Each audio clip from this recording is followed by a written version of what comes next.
महेशपुर गांव में मंगरू और दीनू नाम के दो दोस्त रहते थे। मंगरू गांव में टमाटर बेचता था, जबकि दीनू उसकी दुकान पर काम करता था। अरे मंगरू भाई, 1 किलो टमाटर देना जरा। कितने रुपए किलो है? अरे भाई, वही पुराना दाम तो है, 30 रुपए किलो। अभी तौल देता हूँ। अरे दीनू, जरा भाई को 1 किलो टमाटर तौल के देना। अरे भाई, 2 किलो टमाटर देना। अभी देता हूँ भाई। अरे दीनू, इनके लिए भी 2 किलो टमाटर तौल दो। मंगरू बहुत चालाक आदमी था। वो सारा काम दीनू से ही करवाता था और खुद कोई भी काम नहीं करता था। दीनू पूरा दिन काम करके अपने घर लौटता है। तभी उसकी पत्नी सुशीला दीनू से कहती है, अरे आ गए, बड़े थके हुए लग रहे हो। क्या हुआ, कुछ ज्यादा ही काम पड़ गया क्या? क्या बताऊं, आज कुछ ज़्यादा ही भीड़ थी दुकान पर, इसीलिए कुछ ज़्यादा ही काम पड़ गया आज। क्यों, मंगरू भाई नहीं थे क्या दुकान पर, जो तुम्हें ही सारा काम करना पड़ गया? नहीं नहीं, मंगरू भी था दुकान पर, वो भी काम कर रहा था। हाँ हाँ, वो तो पता है वो कितना काम करते हैं। तुम ही से सारा काम करवाते हैं और तुम तो हो ही सीधे साधे, तुमको बेवकूफ बनाया करते हैं। अरे कैसी बात कर रही हो, मंगरू थोड़ी ना ऐसा है, वो तो मेरा सच्चा दोस्त है। एक तो उसने मुझे अपनी दुकान पर रखा है काम पर, और उल्टा तुम उसी की बुराई कर रही हो। हाँ हाँ, चलो ठीक है, चलो खाना खा लो चलकर, ठंडा हो रहा है। फिर दूसरे दिन दीनू फिर से दुकान पर काम करने के लिए जाता है, लेकिन उसे उस दिन दुकान पहुंचने में थोड़ी देर हो जाती है। इस बात को लेकर मंगरू उस पर भड़क जाता है। अरे दीनू, आज तुमको आने में इतनी देर कैसे हो गई? इस तरह नहीं चलेगा। दुकान पर समय से आया करो। देख रहे हो सुबह से ग्राहक आ रहे हैं। वक्त की कोई अहमियत है कि नहीं तुम्हें? अरे मंगरू भाई, वो मैं थोड़ा खेत चला गया था, इसी वजह से देर हो गई आने में। अरे, खेत क्यों गया था तू? तेरा खेत तो बंजर है, भला उसमें भी कुछ हो सकता है। इस तरह आए दिन मंगरू दीनू को ग्राहकों के सामने नीचा दिखाता रहता था, लेकिन दीनू उसकी बात पर बिल्कुल भी ध्यान नहीं देता था और उसे दोस्त समझकर उसकी बात को नज़रअंदाज करता रहता था। उसके इसी सीधेपन का मंगरू फायदा उठाता रहता था। ये ले दीनू, ये तेरे महीने की कमाई है। मंगरू दीनू को बहुत ही कम पैसे देता है, लेकिन दीनू उसका कोई भी जवाब नहीं देता है और चुपचाप अपने घर चला जाता है। ये लो सुशीला, ये मेरे महीने की कमाई है। क्या, इतने कम पैसे? तुमको मंगरू भाई ने इतने कम पैसे दिए हैं? इतने पैसों से क्या होगा, काम तो तुम दिन भर करते थे और इतने कम पैसे मिले तुमको। तुमने मंगरू भाई से कहा नहीं कि कुछ ज्यादा पैसे दे? अरे सुशीला, तुम तो जानती ही हो कि मंगरू मेरा इतना अच्छा दोस्त है, और मैं उससे कैसे सवाल जवाब कर सकता हूँ। उसने जितने पैसे दिए हैं ठीक ही दिए होंगे। अरे तुमको क्या पता, वो तुमको बेवकूफ बना रहे हैं। इतने कम पैसे देकर अपना काम निकलवा लेते हैं तुमसे। इतने भी सीधे ना बनो, इस तरह काम नहीं चलेगा। मंगरू भाई से कह देना कि अगले महीने से थोड़े ज्यादा पैसे दें, वरना तुम उनके यहाँ काम नहीं करोगे। अच्छा ठीक है सुशीला, तुम चिंता मत करो, मैं मंगरू से बात कर लूँगा। फिर इस तरह कुछ दिन बीत जाते हैं और बारिश का मौसम आ जाता है। बारिश का मौसम देखकर मंगरू के मन में एक विचार आता है। अरे, अब तो बारिश का मौसम भी शुरू होने वाला है। क्यों ना मैं इस बारिश के मौसम का फ़ायदा उठाऊं और अपने टमाटरों के दाम बढ़ा दूं। वैसे भी गांव में मुझे छोड़कर और कोई भी टमाटर नहीं बेचता है। एक काम करता हूं, अपने टमाटरों के दाम बढ़ा देता हूं। फिर उस दिन से मंगरू अपने टमाटरों के दाम दोगुना कर देता है। अरे भाई, 1 किलो टमाटर देना तो। अरे हरिया भाई, आज से टमाटरों के दाम 60 रुपए किलो है। तुम तो जानते ही हो बारिश का मौसम आ गया है, टमाटर के दाम बढ़ गए हैं। बोलो 1 किलो दे दूं? क्या, 60 रुपए किलो? लेकिन कल तक तो तुम 30 ही रुपए में देते थे, एक दिन में कैसे इतने दाम बढ़ गए? तो क्या मैंने अपने आप से बढ़ा दिए क्या दाम? इतना नहीं जानते क्या कि बारिश के मौसम में फसल का कितना नुकसान होता है? लेना है तो लो, नहीं तो जाओ। अच्छा ठीक है, आधा ही किलो दे दो फिर। ये बात पूरे गांव में फैल जाती है। अरे लल्लू भाई, उस मंगरू ने तो अपने टमाटरों के दाम ही बढ़ा दिए। कल तक तो 30 रुपए में देता था, और आज ही से 60 रुपए कर दिए हैं। अब हम लोग टमाटर कैसे खरीदेंगे? अरे हाँ भाई, हम तो गरीब आदमी हैं, हम भला कहाँ इतने महंगे टमाटर खरीद पाएंगे। अरे भाई, टमाटर के बिना तो काम भी नहीं चलेगा, और वैसे भी मंगरू के अलावा हमारे गांव में कोई टमाटर भी तो नहीं बेचता है कि हम उसी से खरीद लें। मंगरू अकेला बेचता है, इसीलिए वो फायदा उठा रहा है। टमाटरों के दाम बढ़ाने की बात दीनू को पसंद नहीं आती है और वो मंगरू से कहता है, अरे मंगरू भाई, ये टमाटरों के दाम तुमने बढ़ाकर अच्छा नहीं किया। इससे तो गांव वालों को बहुत परेशानी हो रही है और हमारे ग्राहक भी कम हो रहे हैं।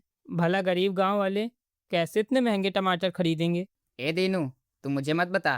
पहले जितना पैसा मैं 2 किलो टमाटर बेच के कमाता था, वो आज मैं 1 ही किलो टमाटर बेच के कमा लेता हूँ। मुझे गाँव वालों से क्या करना? होने तो उनको परेशानी, मुझे अपनी कमाई से मतलब है। और तू कहाँ मुझे कुछ बता रहा है? तू मालिक मत बन, मैं मालिक हूँ इस दुकान का। भूल तो नहीं गया तू?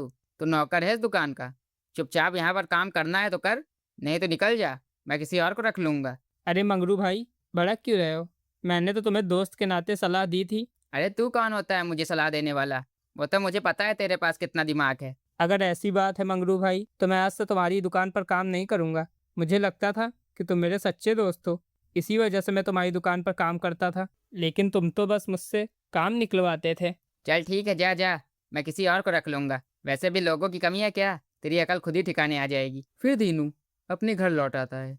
अरे आज बहुत जल्दी आ गए, क्या हुआ? अरे सुशीला, मैंने मंगरू के यहाँ काम करना छोड़ दिया है। वो गांव वालों के साथ बहुत गलत कर रहा है। उसने अपने टमाटर दुगने दाम में बेचना शुरू कर दिया है। मैंने उसे समझाया, लेकिन वो मेरी बात मानता ही नहीं। तुम ठीक कहती थी, वो बहुत लालची इंसान है, इसीलिए मैंने उसकी नौकरी छोड़ दी है। मैंने तो पहले ही कहा था कि वो तुम्हें बेवकूफ बना रहे हैं, तुम्हारे सीधेपन का फायदा उठा रहे हैं, लेकिन तुम कहाँ मानने वाले थे। तुम तो उसे अपना सच्चा दोस्त समझते थे। चलो ठीक है, तुम्हें बात तो समझ आई। लेकिन सुशीला, मैंने नौकरी तो छोड़ दी, लेकिन हमारा घर कैसे चलेगा अब? और मुझे इतनी जल्दी कोई काम भी नहीं मिलेगा। अरे काम नहीं मिलेगा तो क्या हुआ, खुद का काम करो। तुम खुद टमाटरों की खेती क्यों नहीं करते? अरे सुशीला, तुमको पता नहीं है क्या कि हमारा खेत तो बंजर है, उस पर कहाँ से खेती हो सकती है? उसमें कुछ भी नहीं होगा। अरे पर एक बार कोशिश करके तो देखो, शायद टमाटरों की खेती हो जाए। तुमने इतने दिन से उस पर कुछ बोया भी तो नहीं है। इससे गांव वालों की भी मदद हो जाएगी और हमारा भी खर्चा चल जाएगा। ठीक है सुशीला, तुम कहती हो तो मैं एक बार कोशिश करके देख लेता हूँ। मैं अभी खेत जाता हूँ।